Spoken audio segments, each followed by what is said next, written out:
Us at STS_radio at yahoo.com, by the way. Thank you. Because Bruce never fucking remembers it. I don't remember shit, dude. I barely remember my name. Yeah. It's a good thing it's written on your underwear, right? Indeed. Too bad I gotta take a shit just to remember my name. Yeah. Who am I again? What the Hang heck on. is... Oh, yeah. You're trying to remember Bruce, and you're just like, what the heck is Ruspa? Honey, is my name Ruspa? No, it's Bruce. You're reading it upside down, you idiot. Like, okay, if you say so. You're always right. She's like, damn right I am. Now get back into the corner. Cry for me. Stupid people go in timeout. Yeah, but timeout should be only like 10 minutes. Yeah, you're there longer. Do you need a reason? No, honey. Exactly. You know why you're there. You're above average in this way only. You're above average and stupid. It just looks at you like, you're dumber than the average Bruce. like, why do you make fun of me a lot? It makes me feel good. Like, as long as one of us does. I guess it's worth it. Just turned you from a proud man to fucking Eeyore. Like, seriously. Like a snap of a finger. Okay. Honey, I can't find my tail. Like, you goddamn asshole. Exactly. I'm an ass and there's my hole. I can't find my tail. There's the hole where the nail goes. What the fuck were we talking about? I don't even remember anymore. Oh yeah. Right, so I remember. Okay. At least one of us does. Yeah, I was about to relaunch you, but you didn't get it. Yeah, so they basically came to the agreement, like, Andrew could stay in Nashua until, if something bad happens in Nashua, then he needs to go up to West Lebanon. Mm-hmm. And I'm like, oh, fuck. So, because, like, I'd driven up there beforehand for, like, to operate the board for remote events, if you could even call them that. Why do you say that? Because, like, you were doing the board from West Lebanon, but the people doing the show were somewhere else? Yeah, I'd be running the board. They would be at, like, a car dealership. And just, they would be like, this is a commercial-free half hour from, the country station, blah, blah, blah, blah, blah. And I'm like, okay, so when do they come on the air? And they're like, oh, about, 10 past, half past, and then, 10 till. I'm like, okay, so that kind of fucks with the commercial-free part, does it not? They would come back like, hey, we're at this car dealership, and they're having great deals going on over here, and you could play a game, and you could possibly win this prize, and blah, blah, blah.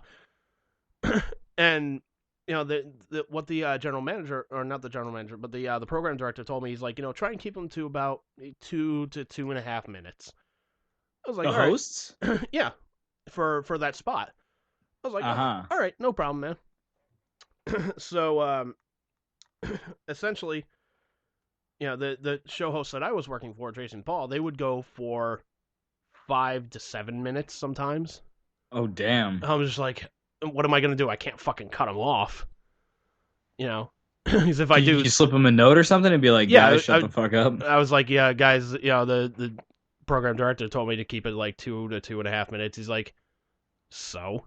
I'm like, all right, man. As long as it's not on me, that's okay. He's like, yeah, whatever. If he gets upset, he can talk to us. Don't worry about it. So, you're like, remember that. Yeah. I'm just like, put that in the memory bank as well. One cool cat that I met up there, dude's name was Ken. Fucking totally cool dude. Fucking, he could bust anybody's balls with the drop of a hat. And he could keep going with you too, so. But it was interesting. Like, one of the first times I met him in person, he's like, oh, so you're the guy that they eventually hired as producer. I was like, yeah, how did you know about the producer guy? He's like, they asked me if I wanted to do it. I was like, really? He's like, yeah, and I turned him down.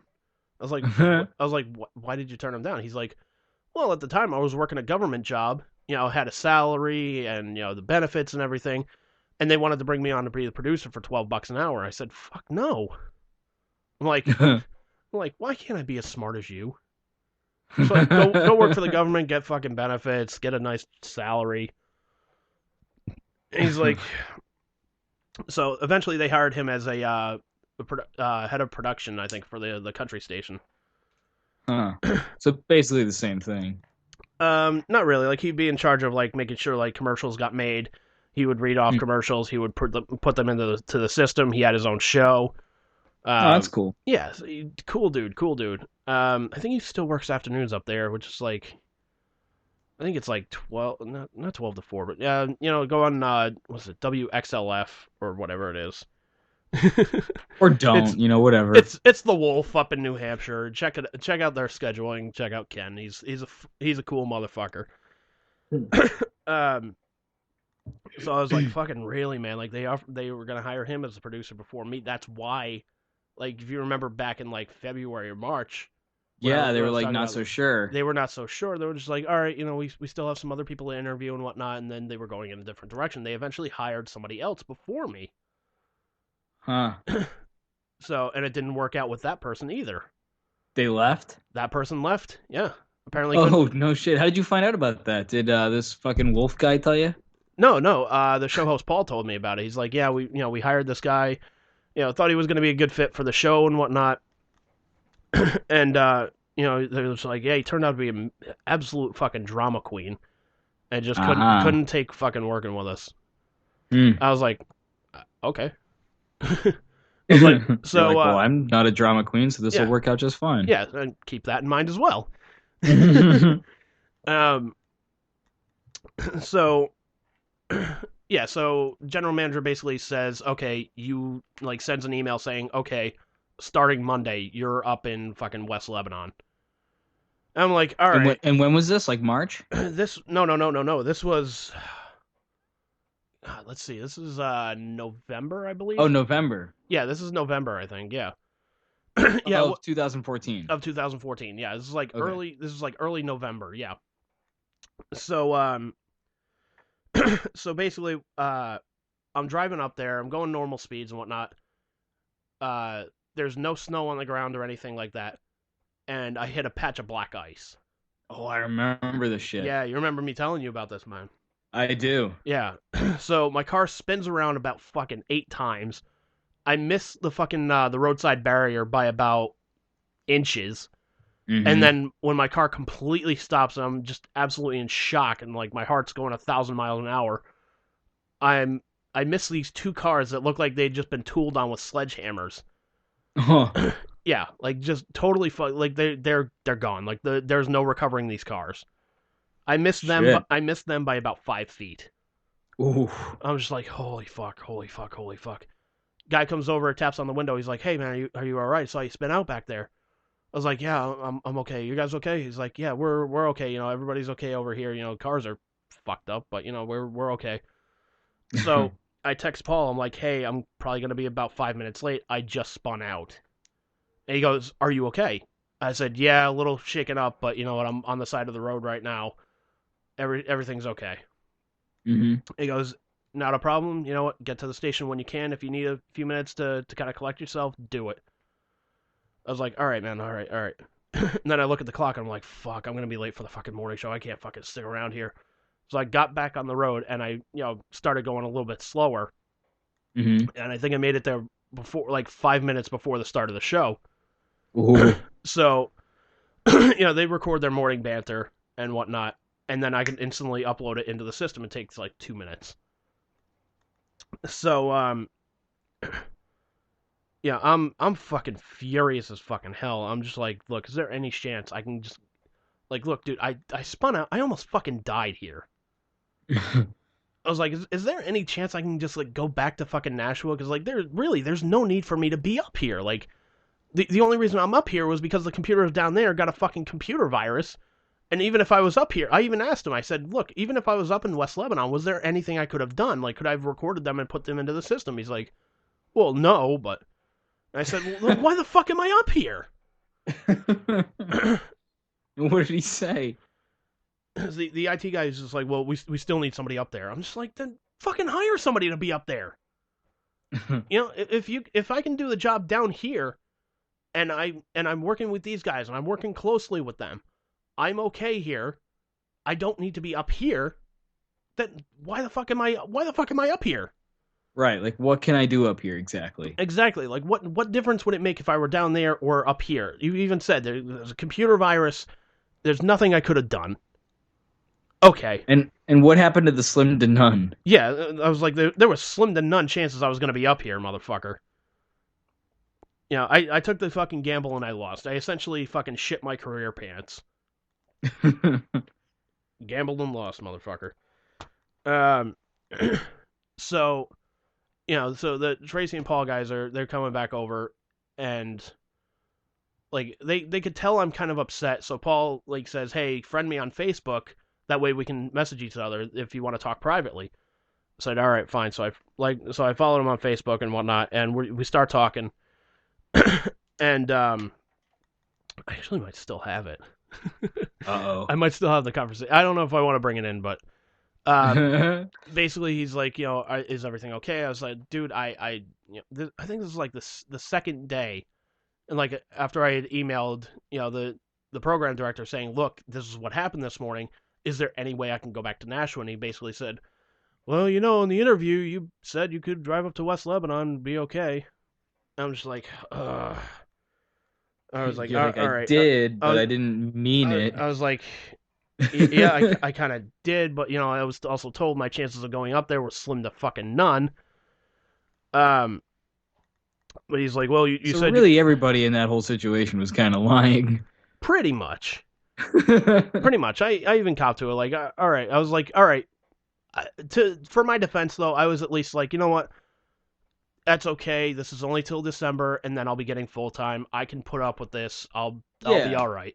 When you explained it to me, it seemed like a very temporary thing. Yeah. It seemed like you were basically just waiting for the station to get built in Concord, and then like you said, this was like November, so like you had to wait it out like a month or two. So it sucked, but it's a month or two. And I figure, okay, you can eliminate 3 weeks because the show's gonna be on vacation for holidays for like Thanksgiving and Christmas and whatnot. I was like, all right, so that's like a total of like what, maybe 4 or 5 weeks tops. I can do this. I'm not gonna be happy about it, but I'll still fucking do it because you know what, full time fucking benefits. I'm okay with that. But did it start appearing was it just flat out said that they weren't going to make the January deadline and thus it was going to be stretched out further? I kind of forget how it kind of came about, but I asked Paul. I said, have they made any progress up in No, I remember this because they were talking to the IT guy as well because he would constantly go between Concord and Nashua. Very, very rarely would he go to West Lebanon. Quite fucking frankly, I couldn't blame him. No shit. So I'm like, well, shit, he doesn't have to go up there. Fucking A. So why should I have to go up there? Exactly. Like, he gets paid a fucking salary. He can afford the fucking gas to get up there. Seriously. Yeah, that makes no sense. It makes no sense at all. So, yeah, so I sent, like I said, I sent not the general manager an email, but basically I, when I got that note back from the program director saying, well, you agreed to this and whatnot, I was just like, well, okay, what's going on with the station in Concord? I was talking to Paul about this, and he's like, oh yeah, I talked to the IT guy about this. He says, probably about mid-January now, and I was like, all right, add a week or two to this. I'll still do it. I'll be miserable for another 2 weeks, but it'll be okay. It'll be worth it. Whatever.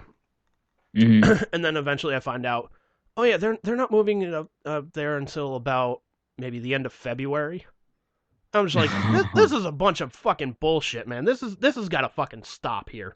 And meanwhile, your hours are under 30, so you're not collecting any benefits. It's not full time like you were told. Right. Because what did they say to the full time thing? Did you ever bring that up? I did actually, yeah. The general manager actually called me while I was at Joe's parents' place. So it's like I was sitting down shooting the shit with his dad, and all of a sudden I see on my phone it's the fucking general manager. I'm like, great, this is gonna go over well. You're like, oh no, it's ZLX Part 2. Yep, I'm like, fuck, I didn't even last 5 years here. What the fuck? You're like, well, at least I don't have to get walked out of this place.